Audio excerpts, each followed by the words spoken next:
So this part is a little bit confusing because I could have sworn that at the end of the last part, I showed off footage of the moon door of Shamar already being openable. So it's weird. And yeah, at the end of this, here is where I actually get the moon tablet so that I can get to Shamar Night in the first place. I don't know, maybe I should have showed this footage before, but the footage from last part led directly into it. I don't know. Point is, this is just another part that pads out the game. At least that actually shows consequences to Eggman shattering the planet to pieces. Like, of course tourism would be negatively impacted. Although, like, people take airplanes to countries. Like that's pretty easy. Like, I don't see why the planet being shattered would affect tourism that way. Tourism by boat, sure. But yeah, this is yet another part of the game where you have to talk to a whole bunch of people to progress with the plot. Something you never had to do in SA1. Again, why do they have a dialogue tree here when... Like, why do they even have "nah, I'm good" as an option at all?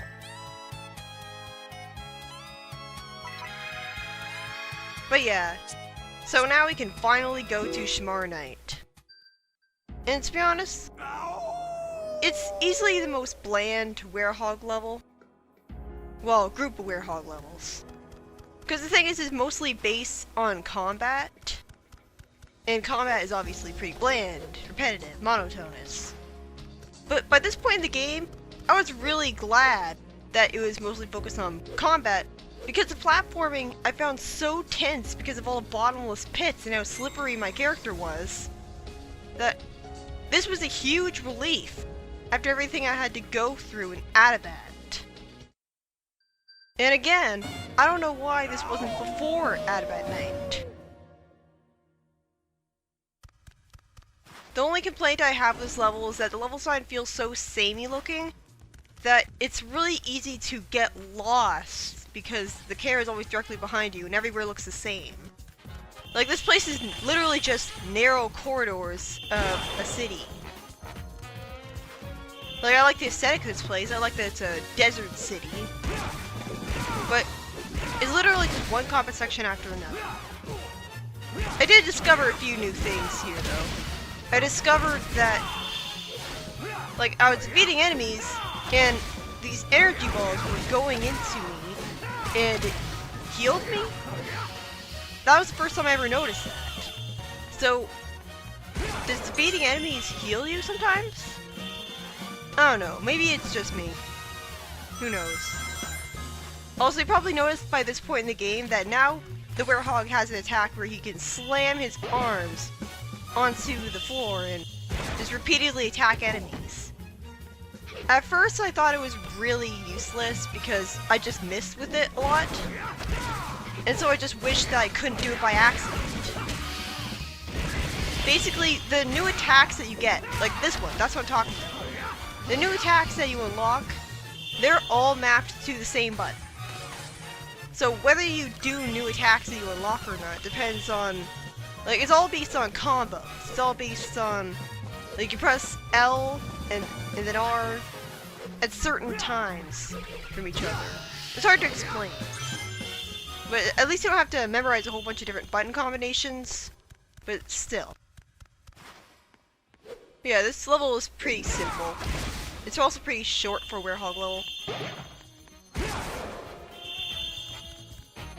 This is actually the first main Sonic game on a console not to have Crush 40 performing the theme song. Which is pretty disappointing, to be honest. You're gonna hear the theme song of the game at the very end of the Let's Play. It's obviously, well, it's good in its own way, but I don't think it compares to Live and Learn and Open Your Heart. And I say this as someone who isn't really that big of a fan of Live and Learn.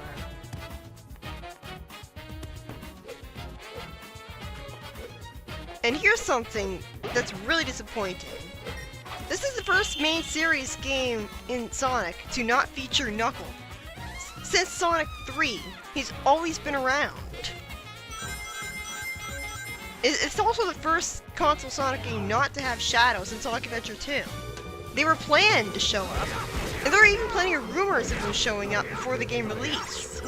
But they were scrapped for some reason. And you know, it would have made sense for both of them to show up. Well, maybe not Knuckles, because Knuckles is supposed to be guarding Master Emerald. So it makes sense for him not to show up. But with Shadow, like, he would have worked at Empire City. Like, they would just continue his characterization as a gun agent. Like, you could say that him working for Gun as a spy is just an 06 thing, but then you go read the Archie comics, and nope, he's working for Gun there too. And I know that the Archie comics aren't canon to the games, but some of the things that they establish about the characters can still be canon to the characters of the games. Like, it's hard to explain. Basically, I just think it's such a waste that they never really show Shadow working for Gun ever again. Even though that was like the most interesting part of 06's plot, is that Shadow is on a mission for Gun. I'm not really sure why he would be working for Gun though, since, you know, Gun sort of is responsible for his tragic backstory in the first place. Although that was 50 years ago, and the whole plot of Shadow the Hedgehog was him realizing that Gun really isn't that way anymore. So it's character development. Like, he put his past behind him. Basically, I think that the major reason that Shadow joined Gun in the first place was that, well, like, you gotta keep your friends close and your enemies closer. Like, he wants to keep an eye on them. And Rouge probably convinced him to do it because, well, what else is he gonna do with his powers? He wants to be a hero. He wants to actually use his powers for good, like Maria wanted. But he doesn't want to pal around with Sonic, so there's really nothing else he can do to contribute. So he kind of has to be. And it also makes sense of his character because he's a serious individual, and he can have a lot of loyalty. So it makes sense that he would be a lot more like Sonic. I can definitely see being opposed to working for Gun, because Gun is very strict and impersonal, an organization rather than a group of friends. I can't really imagine Sonic working for a higher authority directly. Well, Shadow is more serious rather than laid back and informal, so it makes sense that he'd be a guy on a mission. The point I was trying to make was, I think Shadow would have been a great addition to Unleashed. Like, you could have met him in Empire City, and at the very least, he would be a good explanation for why Sonic knows that he can do the boost now. Because in Sonic Generations, you fight Shadow for some reason. It's never really properly explained. And Shadow has all the same abilities as Sonic in Generations. He can actually boost too, with this cool fire boost power. Or at least it looks like a fire boost anyways. And yet you don't get to play as Shadow for some stupid reason. Which leads us to another problem that the modern Sonic games have. Like, at least the adventure games were honest about it. I feel better about playing alternate gameplay when it's a different character. It feels more acceptable and logical that way. It's just such a missed opportunity. Like, Shadow could have made the plot better. You know, like, at least he wouldn't be yet another comedy relief character who repeats the same unfunny joke over and over again. Like, you've got Chef, you've got Professor Pickle, and you've also got Amy, who doesn't have the same joke, but she's still completely useless. Like, at least Shadow would be with a more serious tone, and his whole interesting, he works for Gun and stuff. He would have been pretty interesting. But no. And as for the Knuckles thing, I am not one of those people who thinks that the werehog would have been just fine if it was Knuckles. I think people would have still righteously called betrayal if Knuckles was such a huge, radical departure from what his gameplay was like in all of the previous games. Like, Sonic Adventure 1 and 2, they at least made sense because he was still gliding and climbing, and the level exploration for looking for the emeralds, that was the perfect way to take advantage of his abilities. That right there is why the Wii version is superior.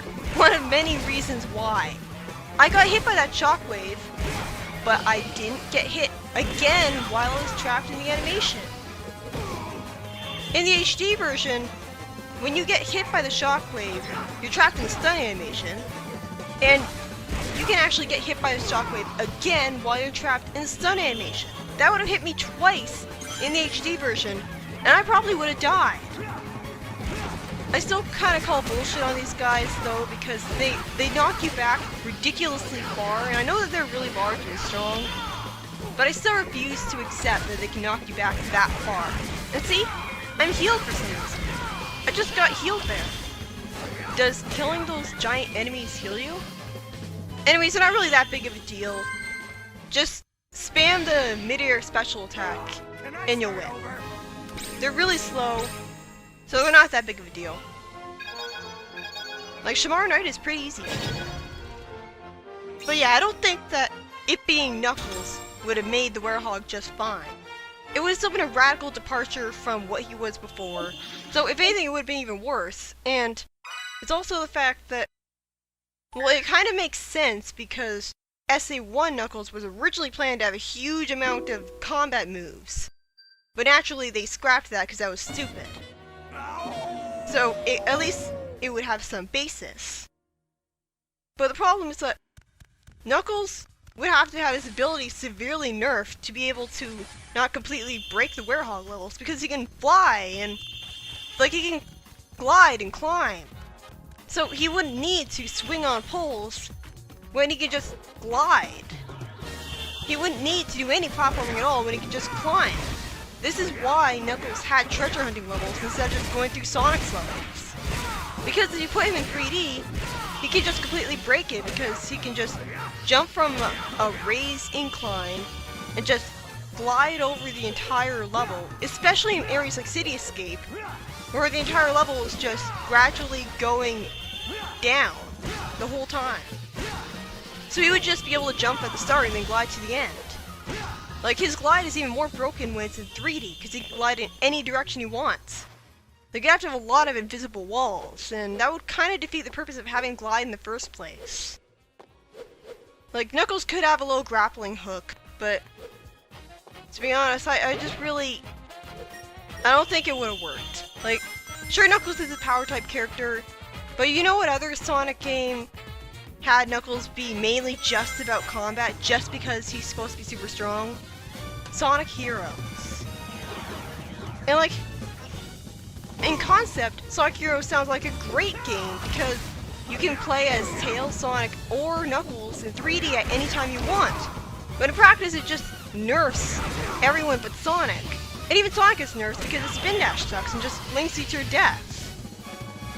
So, like, what's the point of a game with a concept like that if you can't fully take advantage of Knuckles or Tails, because Knuckles can't glide or climb walls in Sonic Heroes, and Tails can't fly in Sonic Heroes. Like, he needs to be holding on to a character, like, he needs to be holding on to all the other characters in order to fly in the first place. And he has this really arbitrary height limit for flying. So that restricts him in a really lame way. He can barely fly far at all. There's no point where you can control him on his own and just fly exactly the same way as you did in SA1. Like, I know it would have been pretty broken and you would have had no reason to play as Sonic then, but I still would have vastly preferred, from the sheer fun factor alone, a 3D Sonic game where you could play as SA1 Sonic, Tails, or Knuckles at any time you wanted just by switching with certain buttons. Like, one button for Sonic, one button for Tails, and one button for Knuckles. Like, that's another thing Sonic Heroes did wrong, is that they constantly switch which button controlled which character based on which character you were playing as, and that kind of made it hard to remember. Like, I don't know, like, Sonic Heroes sounds great in concept. That section was pretty tense because you had a really narrow area that you were walking around, and you had to walk around diagonally because of the camera angle. And you got some annoying combat in this level as well. Like you got these things, you got the green projectile shooters, and you've got the fire wizards that are introduced in this level. And they're pretty annoying. You have to douse them with water before you can attack them.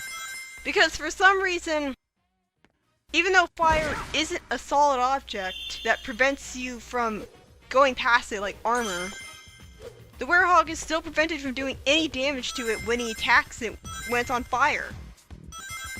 Like, I can get that he touches the fire, and so he would make his arm go away from it in pain.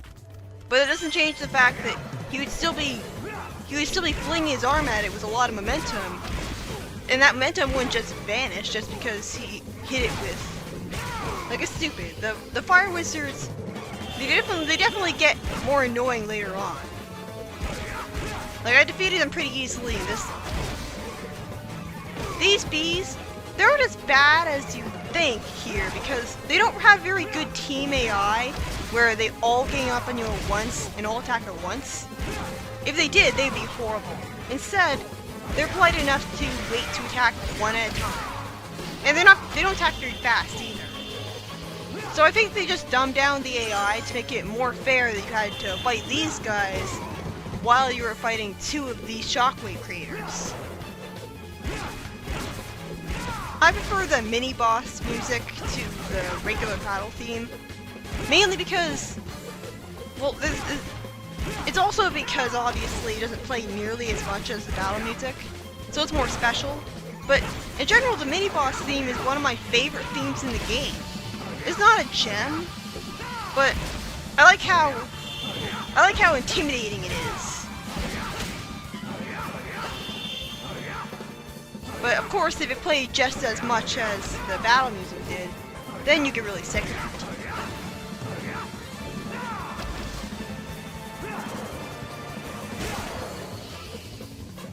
God, those guys are annoying to hit. And it's always inconsistent getting the dash jump and getting the dash in general to work. Because again, you have to double tap on the analog stick. And even when I finally figured out how to do it consistently, I still couldn't do it consistent. Why is there a bottomless pit there? Like, with the way the camera is, and the shadows, like the dark lighting, it's easy to not realize that there's a bottomless pit there. It makes me really grateful for the extremely generous checkpoint system in autosave, where you don't have to fight all the enemies again after you die after defeating them. Oh, something I'll complain about with the autosave is that they no longer do what the adventure games did, where they show a now saving sentence on the corner of the screen when it's saving. You just kind of have to trust that the game autosaved. And that was kind of anxiety-inducing when I first played the game.